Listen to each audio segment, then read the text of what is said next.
তৃণমূলের প্রতি সমর্থন জানিয়ে আমাদের কর্মসূচিতে অংশগ্রহণ করে বা আমাদের দেখতে চায়, কথা বলতে চায়, সমর্থন জানাতে চায়, আমি কি মানুষকে হতাশ করতে পারি?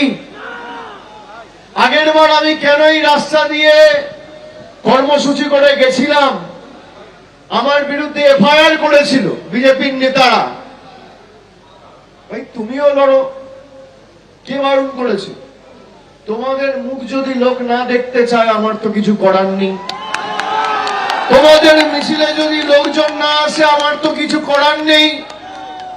তোমাদের সাথে জনতা জনার্দন যদি না থাকে আমার তো কিছু করার নেই। শুনে রাখো দিল্লির নেতারা, এই উত্তর দিনাজপুরের মাটি থেকে, দক্ষিণ দিনাজপুরের মাটি থেকে তোমাদের বলে যাচ্ছি, যত ক্ষমতা আছে প্রয়োগ করো।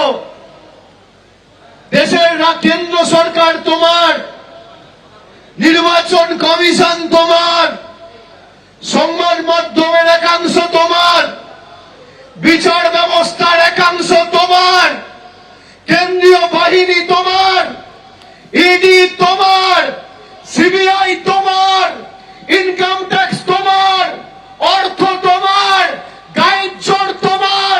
বাংলার 10 কোটি মানুষ মমতার, তৃণমূল কংগ্রেসের, তৃণমূলের সৈনিকদের সাথে রয়েছে।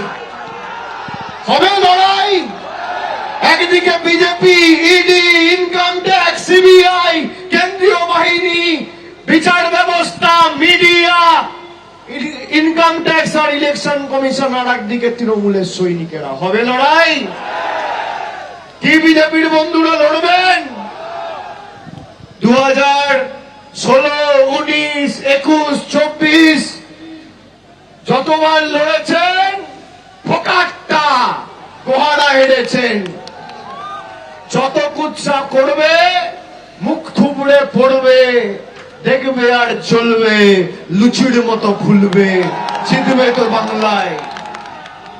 বাংলার মানুষকে যারা শিক্ষা দিতে চেয়েছিল, আপনারা বলুন, যারা আমাদের অধিকার কেড়ে নিতে চেয়েছে তাদের বাংলার মানুষ ছাড়বে? ছাড়বে? বলছে বাংলায় ঘুষপেটিয়া। ঘুষপেটিয়ার নাম কি?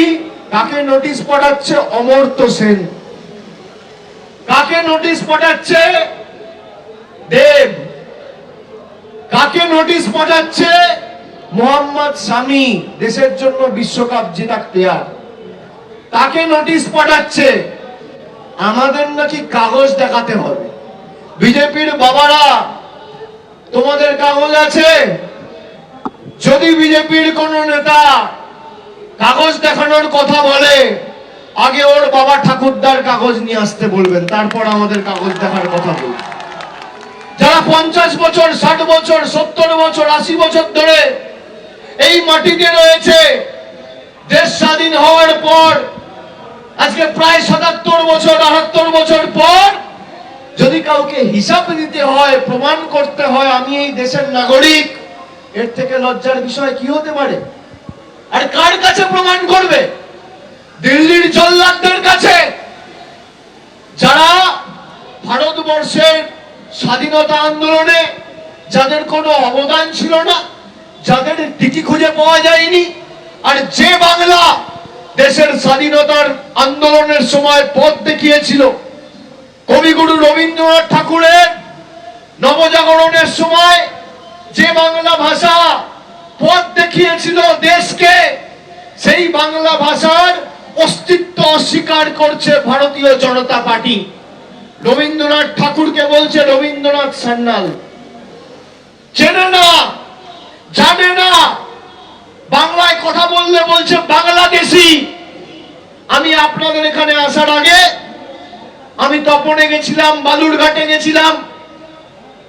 আপনি জানেন এই বিধানসভা বালুরঘাট লোকসভার অন্তর্গত।